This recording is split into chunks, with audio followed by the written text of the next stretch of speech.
चुनाव की तारीखों के ऐलान से ठीक पहले इकलौते चुनाव आयुक्त अरुण गोयल ने इस्तीफा दे दिया है। राष्ट्रपति द्रौपदी मुर्मू ने 9 मार्च को उनका इस्तीफा स्वीकार कर लिया और कानून मंत्रालय ने एक अधिसूचना जारी करके इसकी घोषणा भी कर दी। अरुण गोयल के इस्तीफे पर विवाद बढ़ा और कांग्रेस ने मोदी सरकार पर गंभीर आरोप लगाए। लेकिन इन सब के बीच सबसे महत्वपूर्ण सवाल ये है कि 7 और 8 मार्च को ऐसा क्या हुआ कि निर्वाचन आयोग के इकलौते निर्वाचन आयुक्त अरुण गोयल ने इस्तीफा दे दिया। अगर आप भी ये जानना चाहते हैं तो बने रहें मेरे साथ। नमस्ते, मैं हूं सुनैना सिंह और आप देख रहे हैं न्यूज नेशन। दरअसल अरुण गोयल पिछले 4 साल से अपने पद पर रहकर सेवाएं दे रहे थे। मीडिया रिपोर्ट के मुताबिक गोयल के कुछ मुद्दों पर मुख्य निर्वाचन आयुक्त के साथ मतभेद तो थे ही, जो पहले से चले भी आ रहे थे। ये मतभेद 6 और 7 मार्च की रात में गहरा गए। ये अलग बात है कि अमूमन बड़े अधिकारियों के बीच इतने मतभेद तो चलते ही रहते हैं, लेकिन अरुण गोयल के इस्तीफे ने विपक्षी पार्टियों को बीजेपी पर निशाना साधने का मौका जरूर दे दिया। बीजेपी पर कांग्रेस और आम आदमी पार्टी जमकर तंज और सवाल उठा रही है। कांग्रेस ने पूछा कि क्या अरुण गोयल ने निजी कारणों से इस्तीफा दिया है या उनका बीजेपी से चुनाव लड़ने की संभावना है। कांग्रेस पार्टी अध्यक्ष मल्लिकार्जुन खड़गे ने कहा कि मैं हाई कोर्ट के न्यायाधीश के बारे में सोच रहा था, जो इस्तीफा देकर बीजेपी में शामिल हो गए और टीएमसी को गाली देना शुरू कर दिया। इससे पता चलता है कि बीजेपी की मानसिकता वाले लोगों को नियुक्त किया गया है। अब चुनाव आयुक्त ने इस्तीफा दे दिया है। हमें ये देखने के लिए कुछ वक्त तक इंतजार करना चाहिए कि वो क्या कहते हैं। ये सवाल उठाने वाले मल्लिकार्जुन खड़गे अकेले नहीं हैं। कांग्रेस पार्टी के जयराम रमेश ने कहा कि गोयल के इस्तीफे ने 3 सवाल खड़े कर दिए हैं। क्या उन्होंने निजी कारणों से इस्तीफा दिया है? ने इस्तीफा दिया।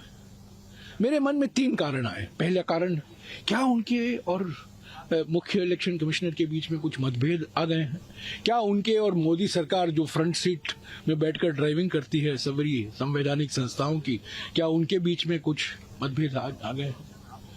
दूसरा मेरे मन में यह आया, व्यक्तिगत कारण हो सकते हैं, व्यक्तिगत कारण बिल्कुल हो सकते हैं उसकी वजह से। पर तीसरा कारण यह भी मेरे मन में आया, अभी कलकत्ता के हाई कोर्ट के जज ने इस्तीफा दे दिया और अगले दिन बीजेपी में वो शामिल हो गए और बीजेपी की चुनाव लड़ने की उन्होंने घोषणा की।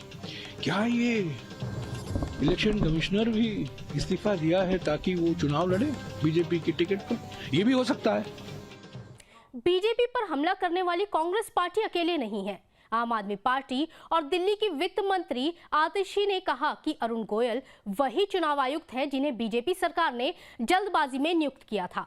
जब उनकी नियुक्ति सुप्रीम कोर्ट में चुनौती के लिए आई तो अदालत ने भी यही पूछा था कि आखिर ऐसी इतनी क्या जल्दी थी कि फाइल को मंजूरी दे दी गई और उन्हें 24 घंटे के अंदर नियुक्त कर दिया गया। अरुण गोयल जी वही इलेक्शन कमिश्नर हैं जिन्हें भारतीय जनता पार्टी ने खुद अपॉइंट किया था।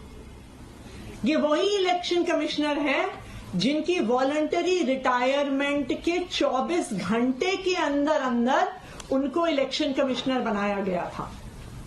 जब इनकी अपॉइंटमेंट का चैलेंज सुप्रीम कोर्ट तक पहुंचा था तो सुप्रीम कोर्ट ने भी पूछा था, व्हाट वाज द टीयरिंग हरी, कि फाइल शुरू भी हो जाती है, पुटअप भी हो जाती है, अप्रूव भी हो जाती है मात्र 24 घंटे के अंदर।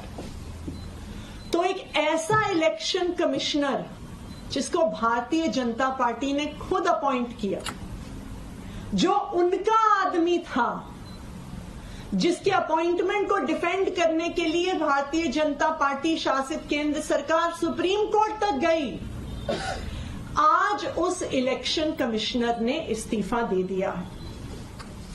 आज पूरा देश एक ही सवाल पूछ रहा है कि भारतीय जनता पार्टी शासित केंद्र सरकार ने ऐसा क्या करने को कह दिया अरुण गोयल जी को, ऐसी क्या इलेक्शंस में हेरा फेरी करने को कही कि उनका अपना आदमी भी कर नहीं पाया और उसने सोचा कि इस्तीफा देना उससे बेहतर रहेगा।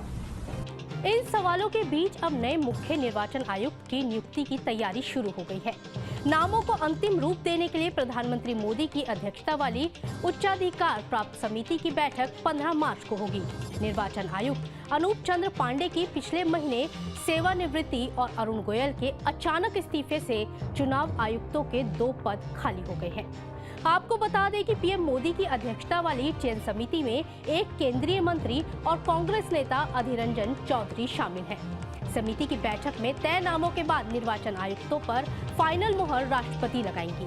अब सरकार निर्वाचन आयोग में खाली हुए आयुक्तों के पद 15 मार्च तक भरने की कवायद में जुट गई है।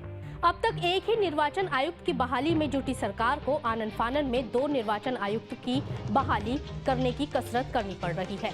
मीडिया रिपोर्ट के मुताबिक सरकार का 6 और 7 अफसरों का पैनल तो पहले से ही तैयार है। सरकार की पूरी कोशिश है कि 2 निर्वाचन आयुक्तों की नियुक्ति चुनाव की घोषणा से पहले हो जाए। सरकार के पास इस बुलेट रफ्तार के अलावा कोई रास्ता भी नहीं है। आपको हमारी ये खबर कैसी लगी हमें कमेंट सेक्शन में जरूर बताएं।